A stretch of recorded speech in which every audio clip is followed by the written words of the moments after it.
Revolution in the White House. White House is in turmoil.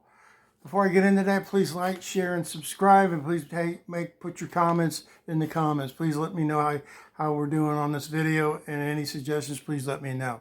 Just recently at the White House, members of Joseph A. Robinette Biden's staff decided to protest against him and his policy.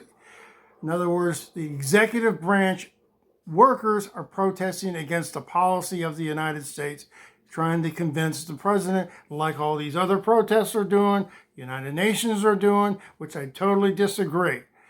Israel must defend themselves. They are fighting an unbelievable, crazy war where they're actually trying to protect innocent civilians when the enemy, Hamas, is hiding behind them like a bunch of cowards. There's a lot of cowards in my life, and there's a lot of cowards in the world. The United States is not a coward, and we must support Israel. The United Nations is a joke. I'm going to show you a very short clip from these members protesting and come back and finish my commentary. Here you go. And in the West Bank and across the region was never enough. We must move with urgency to save as many lives as possible, and members of the cabinet to speak up, call for a permanent ceasefire, a release of all this. We write as your staff, we write as fellow human beings. We know that while those in seats of power equivocate and sow fear, we grieve. Every day, we anxiously wait for news from family and friends, hoping they are still alive. Unparalleled financial and military support to the occupation and ethnic cleansing of the Palestinian people.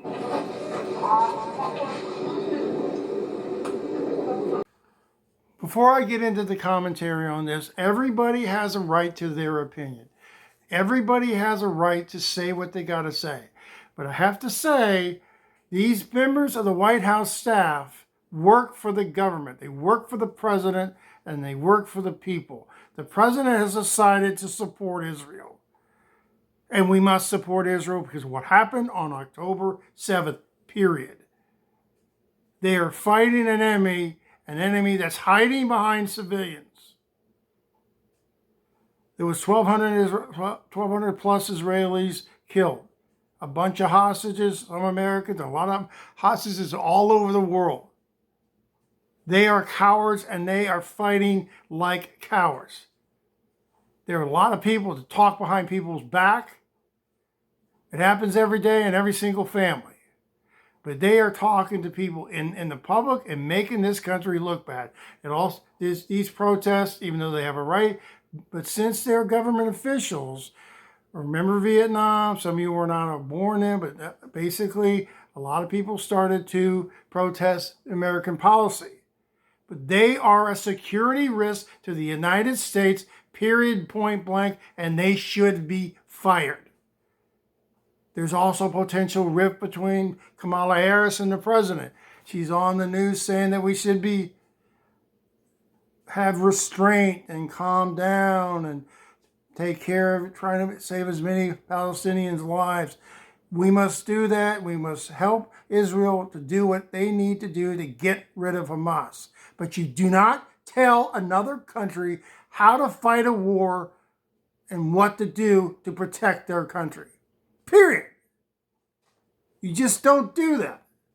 He is not a leader. He doesn't know how to lead. Some say he's a puppet. Some people say he has no clue. But everything about him shows lack of strength.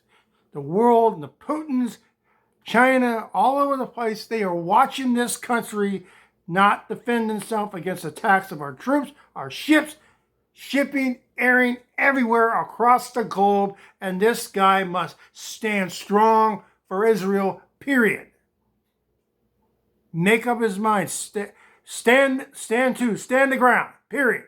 Exclamation point. Like, share, and comment. See you next time.